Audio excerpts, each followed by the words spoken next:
Espíndola, cantón fronterizo, suave cuna de hombres valientes. Espíndola, cantón fronterizo, suave cuna de hombres valientes. Son tus ríos hermanos gemelos, primogénitos del Calvas y del Macará. Son tus ríos hermanos gemelos, primogénitos del Calvas y del Macará.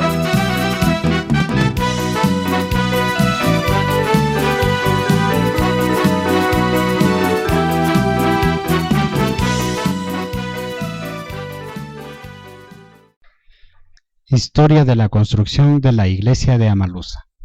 La religiosidad de los pueblos se manifiesta en la fe en Dios y en María su Madre, la iglesia lojana, sobre cuya diadema rutilan los sacrificios y virtudes de un apostolado espiritual y que siempre se distinguió, a más de su admirable labor evangelizadora, por su presencia en los pueblos, aún los más humildes y apartados. Como pionera de cultura y progreso, ha cumplido en Amalusa una larga trayectoria de labor fecunda y sacrificada por parte de los párrocos que en épocas pretéritas y aún ahora tienen que cumplir un papel misional y ser atalayas del civismo, la cultura y el progreso. Siendo los habitantes del cantón Espíndola un pueblo eminentemente católico y tomando en cuenta que el templo es el sitio donde se reúnen los feligreses para orar, dar gracias a Dios y hacer sus peticiones a nuestro Creador, te presentamos Historia de la construcción de la iglesia de Amalusa.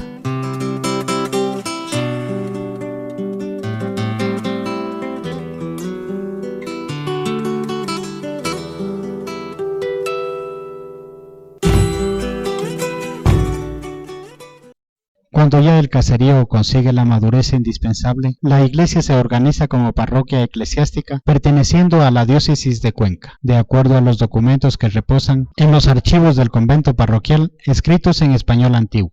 En 1779 Loja pasó a formar parte del obispado Nueva Cuenca. Doctrinas fueron elevadas a la categoría, constan las siguientes: Urbana Sagrario y San Sebastián, San Pedro de Carimanga, San Bartolomé de Amalusa, San Pedro de Catacocha. Entonces de eso habla este libro. Habla también de las posesiones de los párrocos de aquel entonces. Pero este libro data del año de 1848, justamente. Este templo se empieza a construir por el año de 1949 por el reverendo padre Miguel Abad. Continúa la obra el reverendo Víctor Pinzón y el padre Julio Ernesto Celi es quien finalmente culmina su construcción por el año de 1964. Y es ahí donde los feligreses empezaron a utilizar esta iglesia. En los registros del convento parroquial reposa el acta de consagración firmada por Monseñor Alberto Zambrano Palacios como obispo de la diócesis de Loja, el reverendo padre Julio Celi como párroco del cantón, el señor Franco Ontaneda como jefe político, el profesor Didio Fernández, presidente del municipio de Espíndola, el señor Sebastián Andrade, comisario nacional, la señora Fanny González, jefe del registro civil, donde se consagra el templo al Señor resucitado el 4 de noviembre de 1984. Por esta razón, constan las reliquias consagradas de San Benedicto y San Fabián en el altar. En el altar, las reliquias de San Benedicto y San Fabián, mártir, papa del siglo III. Y aquí en esta urna, se llama nicho, o se le llama sepulcro más específicamente, constan las reliquias auténticas, pedacito pequeñito de hueso de cada uno de estos santos. Esto se hace el día de la consagración, es decir, en el año 84 cuando fue consagrado este altar. Esta obra que se destaca porque su construcción es de cascajo, que es una especie de roca semidura, la misma que fue tallada a mano por los señores Liborio y Maicela, Víctor y Marcolino Quiñones, venidos de Loja y Cuenca. Entonces nosotros volteamos de picapedreros, trabajamos con Liborio de Maicela y Víctor Quiñones y Marcolino Quiñones. Quiñones era de Lotra de Cuenca. Y el señor Miguel Jiménez, oriundo de la ciudad de Amalusa, quien manifiesta. El labrado de la piedra que es construida la iglesia, ¿cómo se iniciaba? Principiamos hacemos huecos como para disparar con dinamita. Luego disparamos eso y principiamos ahí con puntas.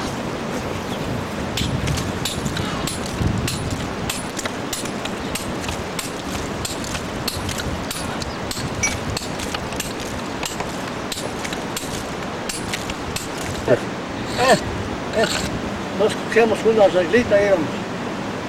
Después de esto, cogemos una chita, si lo que no da bien.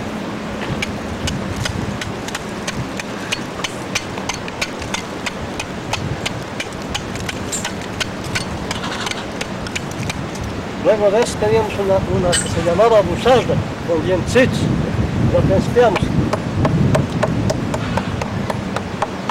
Entonces salía como salí con muelitos. Después de eso, cogíamos una regla. Entonces, con otra puntita que se llamaba cincel, principiamos.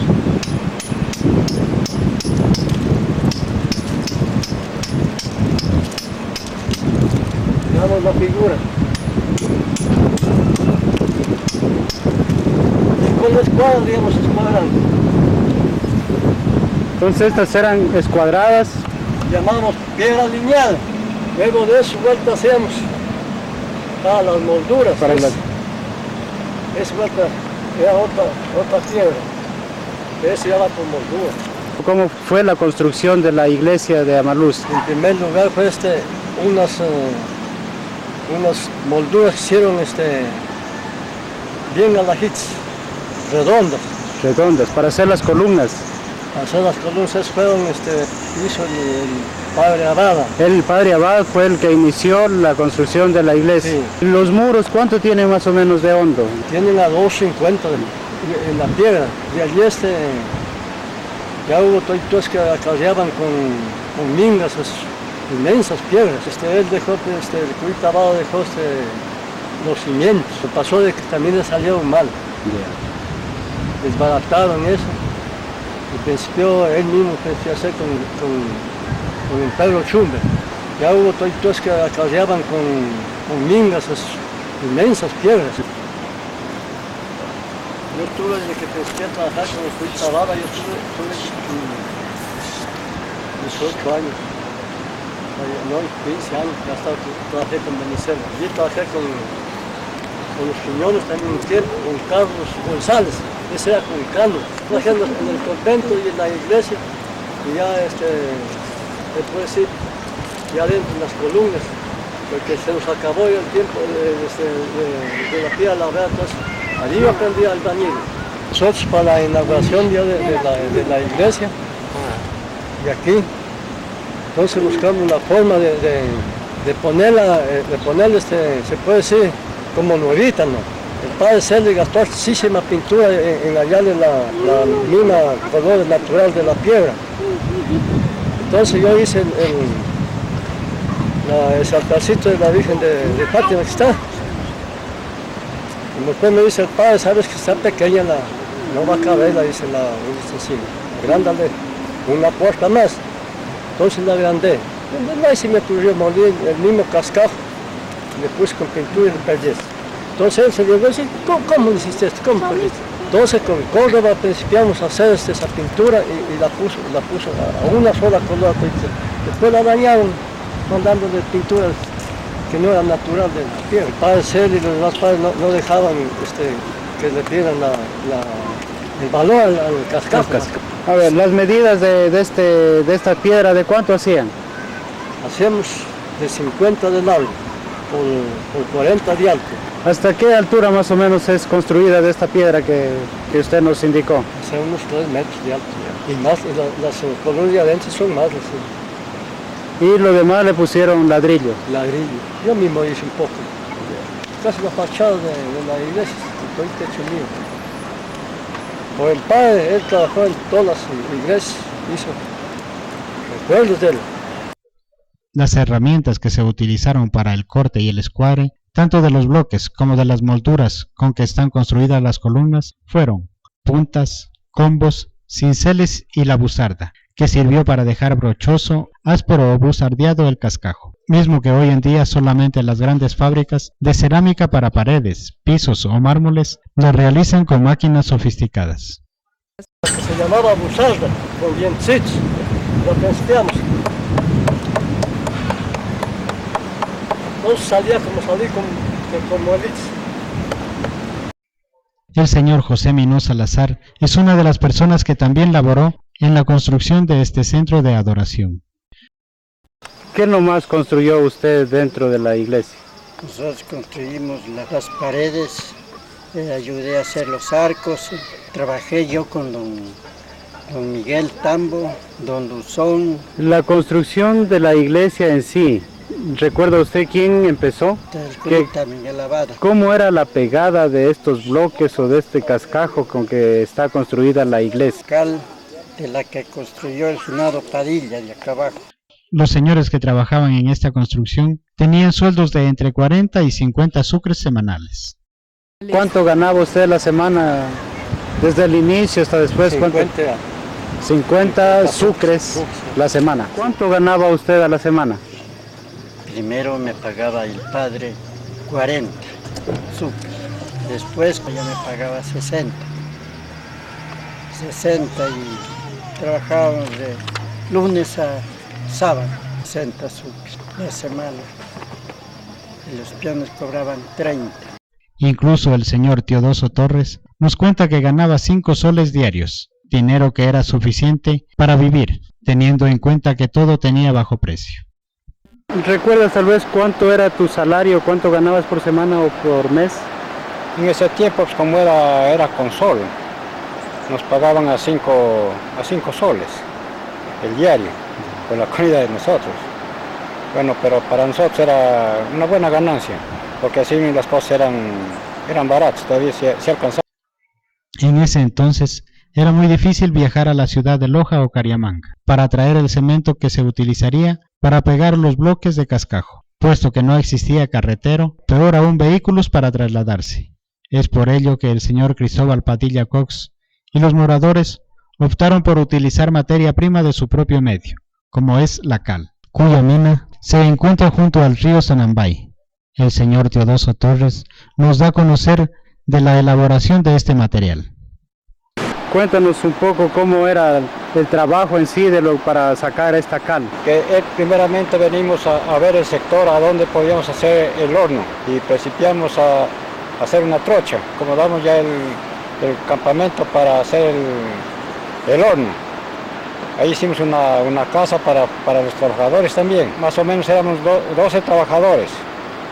Y yo era el que recibía las tareas, eran 12 latas de material picado, al porte casi de un bocadillo pongamos más o menos. Bajaba por un canalón acá abajo al canchón que llamábamos, hasta que estaba más o menos ya para el horno llenarlo, ¿no? Ya principiábamos a cargarlo al horno, poníamos una capa de leña seca, otra capa de la piel de la cal, y ahí seguíamos con otra hasta que llegaba hasta el fin arriba. Enseguida se prendía el horno, estaba 8 días prendido hasta que se apagaba un poco. Y siempre quedamos con un sadón a jalarle el material para que separarla de la ceniza. Entonces iba separando la ceniza y enseguida para utilizarla ya echaba un poco de agua y se deshacía eso, se quedaba en polvo. Y ahí se cargaba ya en ese tiempo burros, por lo menos, había unos burros de Benigno, 6 burros cargados. Entonces eso llevábamos por un camino viejo hasta la iglesia, hicimos una bodega, después hizo un contrato vuelta con el cuartel, en el cuartel también él se comprometió a botar todo ese material, pues ya hubo una media detención que lo quejaron, entonces ya no dejaron trabajar. Estás hablando de don Cristóbal Padilla. Cristóbal Padilla. Este es el sitio donde era el horno para quemar la cal. Aún se puede observar residuos de cal en donde se extrajo este material. Otro de los materiales utilizados para la construcción del templo fue la madera, principalmente de romerillo, eucalipto, cedro, nogal, entre otras. Y los encargados de traer la madera eran los moradores de los diferentes barrios que conformaban la parroquia eclesiástica.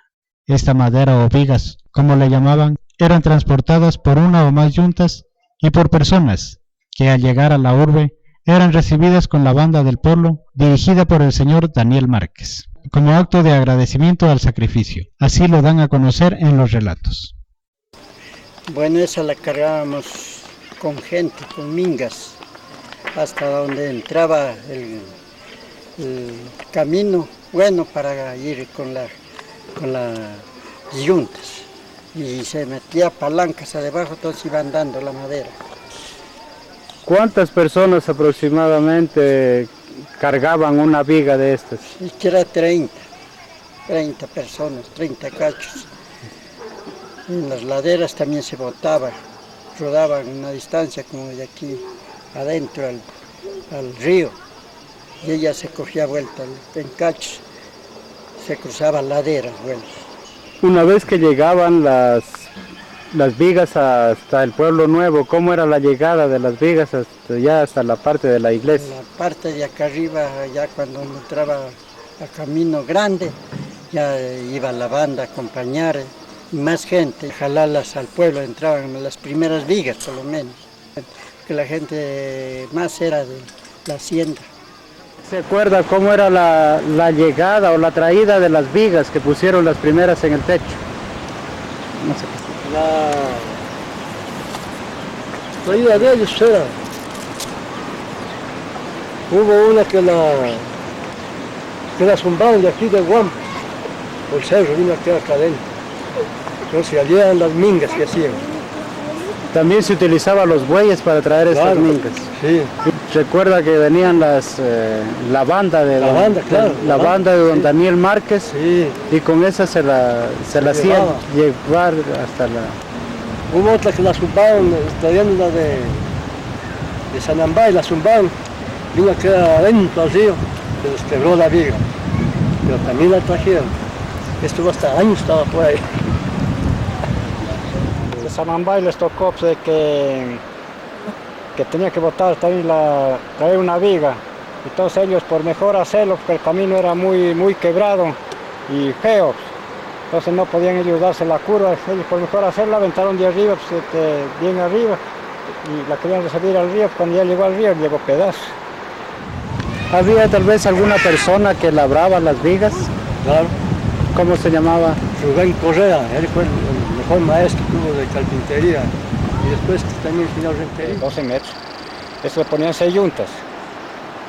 6 yuntas y en Amalusa los recibían con la banda del finado Daniel Márquez. Ese era en cada día que llegaban era de ley que recibían con la banda. En los trabajos o actividades existen momentos o circunstancias que son especiales y que se las conoce como anécdotas, y que en la construcción de este templo las existieron, como las que nos narra. Una vez pasó que a la Florida, todas partes les pusieron una viga. Entonces una vez llegó a la parte de Sucupa, también pusieron, les dijeron que tienen que botar una viga, y entonces eran entre 6 yuntas y faltaba un toro. Entonces había un señor que se llamaba Angelino Chinchay. Dijo busquen el toro más manso para igualarle al otro toro. Entonces agarró, riéndose, le pusieron una cosa en el hombro para que no le haga doler el yugo, y enseguida le quitaba la fuerza al toro para no hacer mucha fuerza. Ahí, hasta que llegaron a Amalusa, los recibían con la banda del finado Daniel Márquez. La iglesia contiene 14 columnas internas de 1.20 por 1.20 metros de ancho, donde reposan los cuadros de las 14 estaciones de la pasión y muerte de nuestro Señor Jesucristo. Debemos destacar que en un inicio las columnas eran redondas, las mismas que fueron cambiadas por autorización del reverendo padre Julio Ernesto Celi, y hoy se puede observar fragmentos de estas antiguas columnas en el Colegio Monseñor Luis Alfonso Crespo Chiriboga.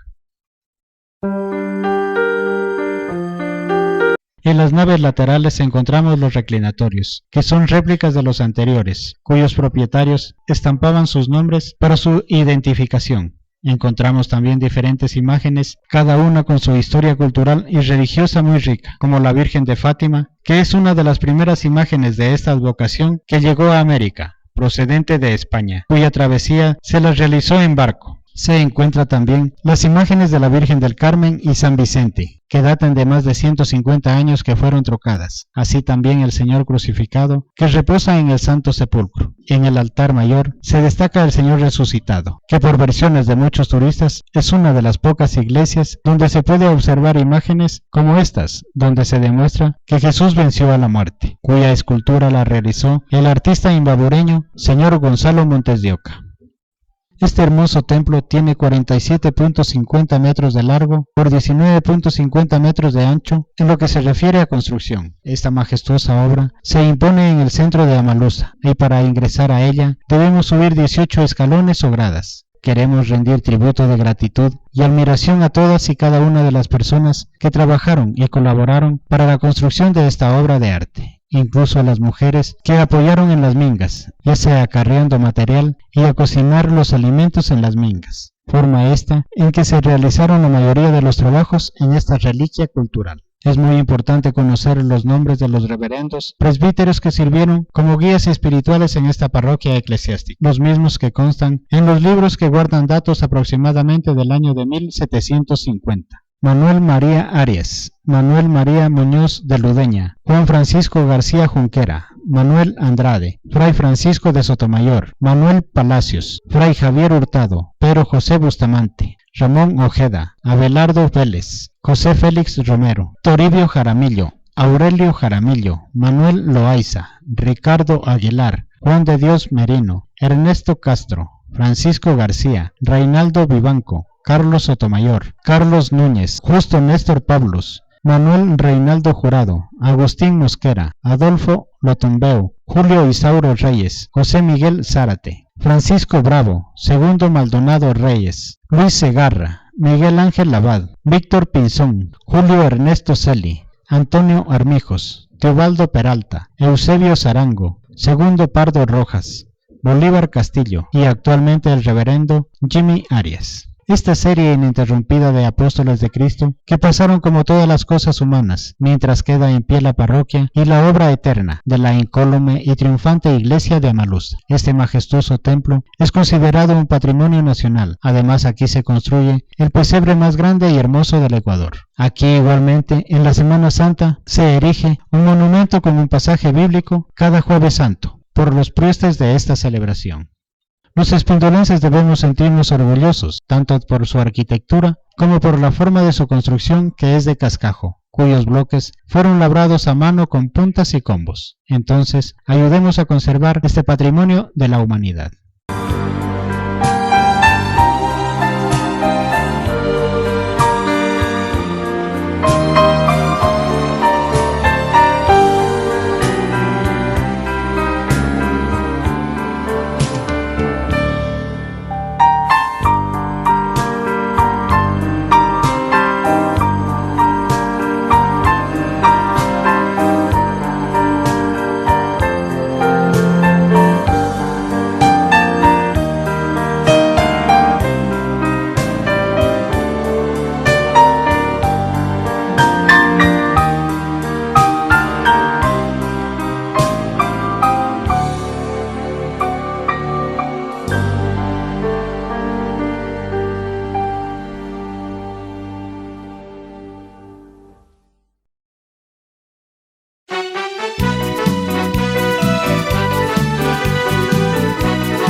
Espíndola, cantón fronterizo, suave cuna de hombres valientes.